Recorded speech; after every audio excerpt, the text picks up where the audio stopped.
Sumainyo ang Panginoon. At sumaiyo rin. Ang mabuting balita ng Panginoon ayon kay San Mateo. Papuri sa iyo, Panginoon. Noong panahong iyon, sinabi ng ilang iskriba at pariseyo kay Jesus, Guro, maaari po bang pagpakitaan ninyo kami ng tanda mula sa langit? Sumagot si Jesus, lahing masama at di tapat sa Diyos. Naghahanap kayo ng tanda, ngunit walang ipakikita sa inyo, maliban sa palatandaang inilalarawan ng nangyari kay Propeta Jonas, kung paanong si Jonas ay 3 araw at 3 gabing nasa tiyan ng dambuhalang isda, gayon din ang Anak ng Tao ay 3 araw at 3 gabing sa ilalim ng lupa. Sa araw ng paghuhukom, titindig ang mga taga-Ninive laban sa lahing ito at ito'y hahatulan ng kaparusahan. Sabagkat nagsisi sila dahil sa pangangaral ni Jonas, ngunit higit na di hamak kay Jonas ang naririto. Sa araw na yaon, titindig ang reyna ng timog laban sa lahing ito, at ito'y hahatulan ng kaparusahan. Sabagkat nanggaling siya sa dulo ng daigdig upang pakinggan ang karunungan ni Solomon, ngunit higit na di hamak kay Solomon ang naririto. Ang mabuting balita ng Panginoon. Pinupuri ka naming Panginoong Hesukristo. Isang magandang gabi po sa inyong lahat. Malinaw po ba ang ating audio? Parang may kulang kasi sa side na ito, no? Hindi naririnig dito sa, di ko alam kung naapektuhan ng tulo, no, ng mga ulan, kaya namatay yung dito. Pero sana naman, kahit papano ay marinig niyo pa rin, no, kung ano ang mensahe ng ating Panginoon sa araw na ito ng Lunes, 11 linggo sa karaniwang panahon. No, sabi po dito, ang mga iskriba at mga pariseyo ay humihingi ng palatandaan mula sa langit para patunayan na totoo ang sinasabi ni Kristo na siya ang anak ng Diyos, siya ang Mesiyas.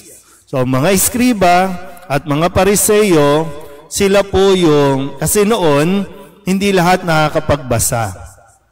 Yun lang mga estudyante, yun lang yung may mga parabang right na makapagbuklat ng mga scroll. Noon, no? Wala pa naman kasing libro. So ibig sabihin, sila ang nakakaalam ng mga sinulat ng mga propeta noong una pa.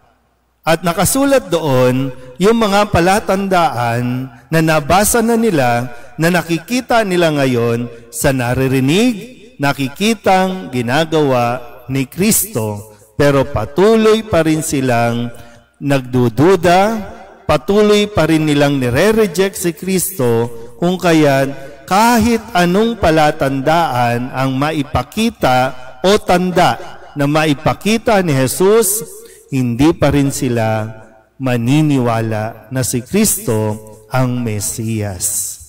Kaya para bang dito, hindi na pinatulan ni Jesus ang mga iskriba at mga pariseyo na ayaw naman talagang maniwala. No? Kahit anong gawin niya, bumalentong man siya, tumambling ng tumambling, bumuhay man siya ng ilang patay pa, magpagaling ng mga may sakit, hindi sila maniniwala dahil sarado na ang kanilang isipan. At ang isang taong patuloy na nagdududa, patuloy na humihingi ng mga signs. No? Minsan ganyan tayo, Lord, bigyan mo ako ng sign. Yan ay tanda ng isang taong kulang sa pananampalataya. Hindi tayo pwedeng mabuhay na hingi tayo ng hingi na kung tutuusin ay nandiyan na. Nakikita mo na ang epekto nakikita mo na kung ano ang naidudulot, pero hingi ka pa rin ng hingi ng sign, isa kang mahinang nilalang.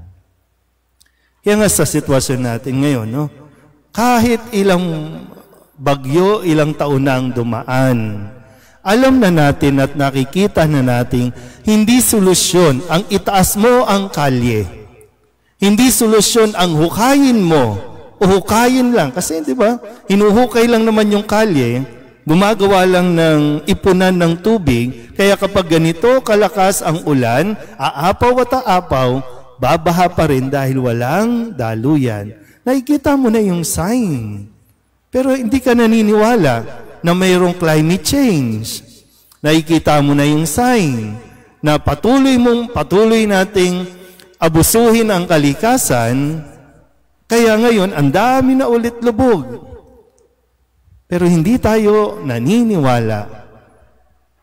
So anong sign talaga ang gusto natin? Yung mamatay tayo lahat? Yung sign na nandunod na tayo sa harapan ng Diyos para hatulan, doon pa lang ba tayo maniniwala? Dito pa lang dapat makita na natin. Hindi naman nagkukulang ang Diyos. No? Yung konting ano nga lang, no? Kailan ba kayo huling umubo? Ha? Uy, pag ubo ka na ng ubo, sign na yan. Ha? Sign na yan. Di ba? Pag sumasakit na yung balakang mo, sign na yan, tumatanda ka na. Yun nga lang, pagputi ng buhok natin, sign na yan. Pero hindi natin matanggap-tanggap na tumatanda na tayo. Ang dami ng sign. Di ba? Deny pa tayo ng deny. Andiyan na yung mga sign. Pero, no, andyan nga lang, yung makipag-chat ka nga lang, sign na yan. Masisira ang pamilya mo pag itunuloy mo yan. Sign na yan, pero hindi ka naniwala, entertain mo pa rin. Tapos pag nangyari na, Lord, bakit mo kami pinabayaan? Di ba ganyan ang lagi nating buntong hininga? Lord, bakit naman ganito? Binigay na sa iyo lahat ng sign para maiwasan yung mga trahedya, yung mga sakit, yung mga sama ng loob na mararanasan na hindi naman, pwedeng hindi naman, pero binabaliwala natin lahat ng signs. So anong sign talaga ang gusto mo? Ano bang trip mong sign? Pero nandito, kahit nga dito sa misa natin, iba nagtatanong pa rin, mahal ba ako ng Diyos? Andiyan na yung sign. Mag-sign of the cross ka nga lang, sign na yan eh, na mahal tayo ng Diyos. Pero hingi ka ng hingi ng sign. Iba nga, di ba? Nagsisimba. Pero pagkatapos, saan pupunta? Magpapahula para mabigyan siya ng sign. Kahit anong dami, ilang beses, araw-araw ko magpa-house blessing, no? Wala din. Pinagsasabay nga natin minsan, no? May house blessing na, may holy water na, pero maghahasik ka pa ng asin. O, yung iba mag-aano pa ng dugo. Ano bang sign talaga? So, nandyan yung sign, pero hingi tayo ng hingi ng sign.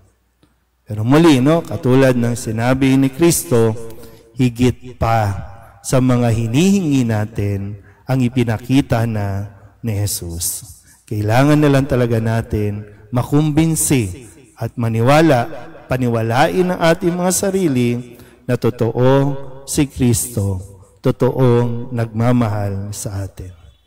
Amen?